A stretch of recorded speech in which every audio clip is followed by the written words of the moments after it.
Nous sommes à Saint-Gingolph, un village assez étrange pour moi, parce qu'il est coupé en deux. Une partie appartient à la Confédération helvétique, plus précisément dans le canton du Valais, et l'autre partie à la France. La cohabitation entre les deux peuples, si je puis dire, semble harmonieuse. Il est certain que les Suisses, lors de la dernière guerre mondiale, 1944, ont eu une action rédemptrice, si je puis dire, car elles ont sauvé les habitants de la partie française d'un massacre nazi qui aurait pu être comparable à celui d'Ouradour. Et de ce temps-là, je crois, il y a une amitié qui s'est forgée entre les deux pays et une collaboration à la fois psychologique et économique qui semble fonctionner de manière très harmonieuse et même efficace. Alors, c'est une situation géographique exceptionnelle parce que si on regarde bien en face, on a tout le paysage du Lavaux, on a Vevey, on peut même apercevoir les arènes de la fête des vignerons qui se tient en ce moment. Tout juste là, Montreux, qui est une ville célèbre.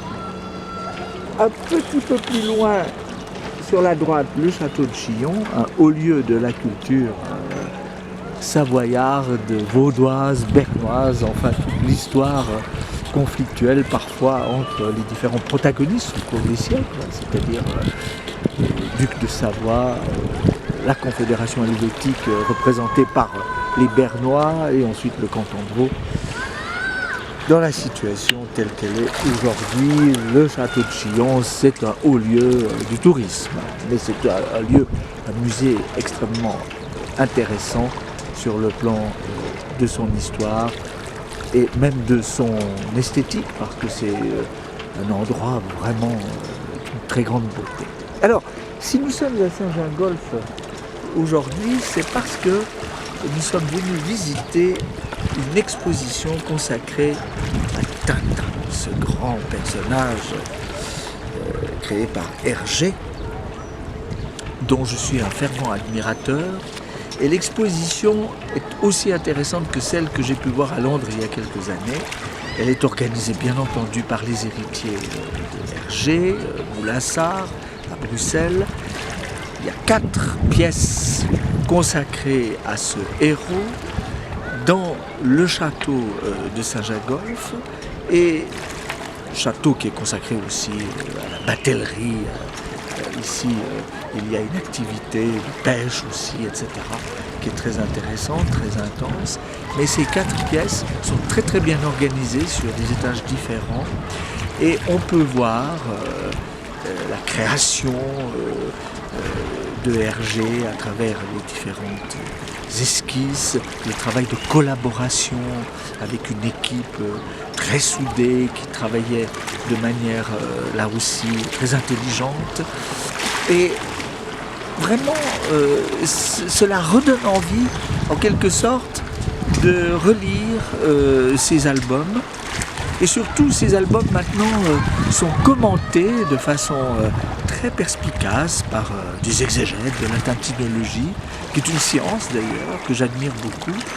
Et ces exégètes nous montrent à travers les différents albums toute la démarche, non seulement de l'album en tant que tel, des péripéties du héros et de chacun des protagonistes, le capitaine Haddock, le professeur Tournesol, les Dupont, enfin nous les connaissons tous, mais aussi tout le contexte historique, tout le contexte dans lequel Hergé et ses collaborateurs ont travaillé. C'est un ensemble éditorial assez remarquable. Dire que là, tout ce qui est produits dérivés aussi dans les boutiques et qui sont généralement bien pourvus lors des visites de ces différentes expositions, nous laisse pantois parce qu'effectivement il y a une production très généreuse et aussi très coûteuse, car les produits ne sont pas accessibles à toutes les bourses. Mais enfin, Là, je peux quand même vous montrer, j'ai fait l'acquisition du professeur Tournesol, que vous pouvez voir ici, et vraiment je le trouve merveilleux, car c'est un homme qui est étonnant à tout point de vue. Vous voyez ce regard qui montre une grande intelligence, une perspicacité de haut vol. Et le professeur Tournesol est suisse en quelque sorte, puisque Hergé s'est inspiré du grand savant Auguste Piccard, qui effectivement avait ce genre de faciès. Les deux hommes sont tout aussi intelligents l'un que l'autre et ont contribué à améliorer le sort de l'humanité. Et aujourd'hui, dans ces troubles écologiques, nous aimerions avoir à nouveau les avis de Trifon Tournesol.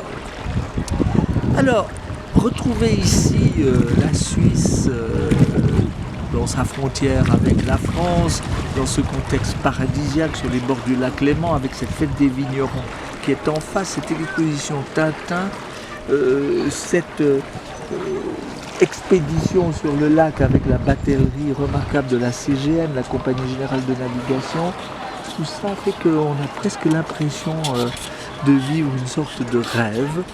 C'est très surprenant à tout point de vue, mais je pense que ça vaut la peine parce que dès qu'on rentre chez soi, on se met au travail et puis on étudie à nouveau tout ce qui concerne la culture helvétique, bien sûr. C'est le livre que j'écris en ce moment.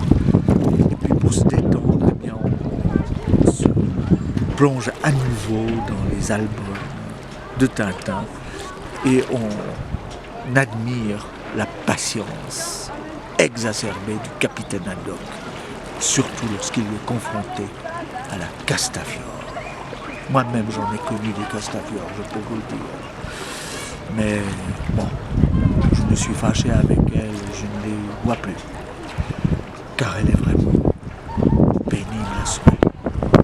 Mais ce qui n'est pas pénible maintenant, c'est d'être ici sur les bords du lac et d'admirer de ce côté-ci la Suisse, ces vignobles, sous ce soleil qui n'est point trop chaud pour l'instant. Et de ce fait, je vous salue.